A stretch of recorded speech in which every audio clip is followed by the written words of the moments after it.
Bonjour. Bonjour! Un autre beau sujet. Je ne sais pas si vous vivez ceci comme situation. Par exemple, votre enfant est en colère et il s'oppose et commence à briser des objets. Ou sinon, vous vous sentez complètement démuni de sa réaction démesurée de colère parce que vous venez de lui dire non. Ou sinon aussi, il vous insulte et peut-être il vous frappe. Est-ce que ça vous interpelle? Alors, dans cette vidéo, nous allons voir la colère chez l'enfant et puis pourquoi l'hypnose peut aider. Oui, on se présente encore. Alors, moi, c'est Nancy. Moi, c'est Chantal et nous sommes hypnothérapeutes. On fait des vidéos pour démystifier c'est quoi l'hypnose et aussi pour vous faire prendre conscience que ça peut vous aider dans les défis peut-être que vous vivez.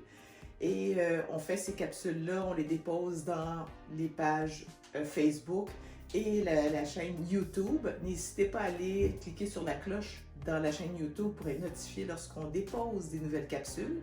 Restez avec nous jusqu'à la fin parce qu'on a un petit quelque chose pour vous. Et n'hésitez pas à nous écrire, soit au bas. On répond assez rapidement. Oui, ça va nous faire plaisir. Alors, les crises de colère chez l'enfant sont tout simplement la façon d'exprimer la frustration.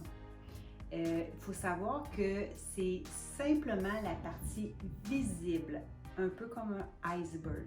C'est-à-dire que sous l'émotion de la colère, souvent l'enfant vit de la déception, il peut vivre de la tristesse, de l'impuissance ou même de la peur. Et en d'autres termes, apprendre à votre enfant à contrôler sa colère n'est pas la solution. Il faut des stratégies spécifiques adaptées à l'âge de l'enfant et qu'il soit capable de mettre des mots sur ce qu'il ressent, hein, les émotions déclencheurs de sa colère. Alors, s'il vit tout simplement de la déception, il faut qu'il soit capable et en mesure de reconnaître la déception sous-jacente à la colère. Et de cette façon-là, on peut enseigner à nos enfants de mieux s'exprimer, d'exprimer aussi la bonne chose. Oui. Allez voir l'article parce qu'on vous détaille de façon d'intervenir beaucoup plus spécifique en situation de crise, mais surtout aussi pour prévenir les crises de colère. Oui, c'est tellement une bonne façon aussi. En tout cas, c'est sûr que ça va vous aider. Moi, je vais vous parler comment on peut intervenir en hypnose. Parce qu'on sait que durant la séance, lorsqu'on voit l'hypnothérapeute, nous faisons une partie qu'on appelle en conscience. Ça veut dire qu'on travaille, on fait avec des outils pour aider la personne à bien, comme soit cerner les émotions, à l'outiller aussi pour l'aider à bien les cerner, les émotions qu'on vient de dire sous-jacentes, qui le met en colère, qui déclenche sa colère en réalité. Puis aussi, on va l'aider à voir comment c'est quoi les effets de sa colère ou quand il déverse sa colère sur les autres.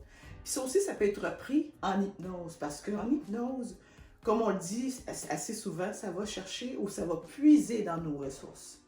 Puis, ce qu'on a fait comme prise de conscience dans la partie qu'on était conscient, dans l'inconscient, autrement dit, lorsqu'on est en hypnose, bien, on va intégrer ces prises de conscience-là. Puis ça va aussi aider l'enfant à justement à reconnaître ces signes précurseurs-là. Lorsqu'on va avoir travaillé en hypnose, ça va l'aider par la suite à l'aider à reconnaître ces signes-là. Puis aussi à mieux gérer ses émotions et surtout de lui donner confiance en lui. Oui. En conclusion, soyez conscients, parents, que vous êtes un exemple pour votre enfant.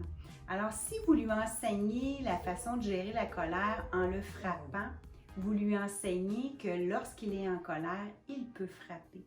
Alors, la meilleure stratégie que j'ai envie de vous dire, c'est lorsqu'il y a une crise de colère, demeurez calme. Ah, quel bon conseil, oui.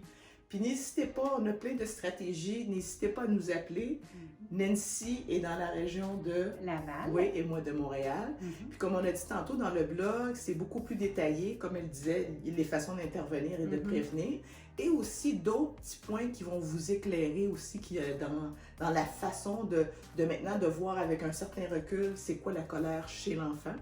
Et n'hésitez pas aussi à communiquer avec nous. Puis merci d'être resté jusqu'à la fin. Et vous allez voir la surprise, il y a un lien au bas, le petit cadeau, ça va être marqué au bas de la vidéo, cadeau surprise. N'hésitez pas à aller voir et au plaisir de vous revoir à la prochaine. À bientôt.